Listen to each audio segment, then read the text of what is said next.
Saludos a todos, muy buenas y bienvenidos a Madridismo al Día. Vamos con los detalles de la previa entre el Real Madrid y el Rayo Vallecano. Un partido que es muy importante por circunstancias evidentes dentro de la tabla clasificatoria para intentar llegar a lo más alto, pero obviamente también porque es justo el previo paso antes de un nuevo parón de selecciones. Y la idea es de perogrullo terminar con buenas sensaciones, no solo en cuanto a los 3 puntos, muy importantes, como digo, sino también en aquello de mejorar las sensaciones futbolísticas de un Real Madrid que a nivel de juego coral, colectivo e incluso en algunos apartados individualmente es bastante mejorable.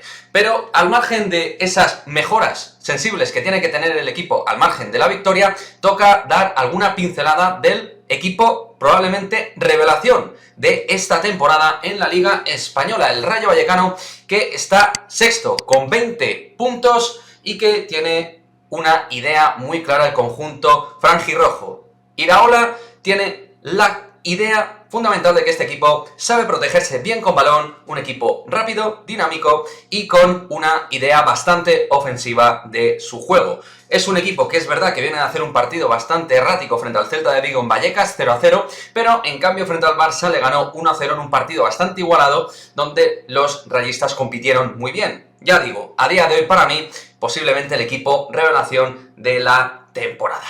Y por nuestra parte, bueno, ya hemos escuchado en rueda de prensa a Carlo Ancelotti, no ha dado demasiadas pistas, al margen de que en la convocatoria finalmente no ha entrado Gareth Bale. Veremos Gales finalmente qué determinación toma con respecto a Gareth, de jugar o no jugar, pero está claro que para este partido no va a estar. Y luego habrá que ver si Carlo Ancelotti va a tomar algún tipo de rotación con respecto a los 11 obtenidos como titulares tanto frente al Elche como ante el Shakhtar Donetsk. Y me centro particularmente, sobre todo en la línea del centro del campo, en la famosa CMK, Casemiro, Modric y Kroos, donde yo entiendo que debería haber alguna mínima rotación, aunque fuera, vamos, básicamente que entre Camavinga de titular, porque Valverde tampoco va a estar, pero que al menos le dé un poquito de frescura al equipo en ese centro del campo. Escuchando a Ancelotti, no parece ser que vaya a ser el caso de que haya rotaciones dentro de esa zona. Aunque sí que, atención, puede que haya alguna pequeña e importante variante, ahora iremos con ese posible 11, una pequeña variante en la zona de 3 cuartos de ataque. Y ahora seguro que algunos saben por dónde van los tiros y a qué me puedo referir. Vamos con el 11 titular de un Real Madrid que llega con 24 puntos a este partido y con la Liga, pues evidentemente ahora mismo muy ajustada dentro de la zona alta de la clasificación.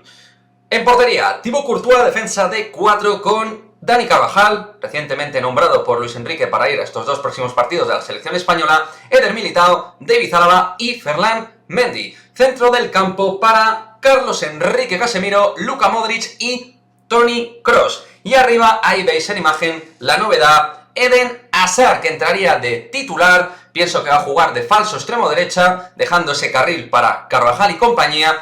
Izquierda, Vini Junior, recientemente llamado de forma sorprendente por Tichi, y Karim Benzema en punta de lanza. Una especie de 4-3-3 que evidentemente en el flanco derecho, sin estar, por ejemplo, Rodrigo Goes o Asensio, está claro que Hazard no va a entrar tanto en banda, sino que se va a incrustar más en la zona central. Veremos si se ajusta una especie de rombo con Hazard y con los centrocampistas, con Vinicius y Benzema en punta, dejando más los carriles para Ferland Mendy y Dani Carvajal.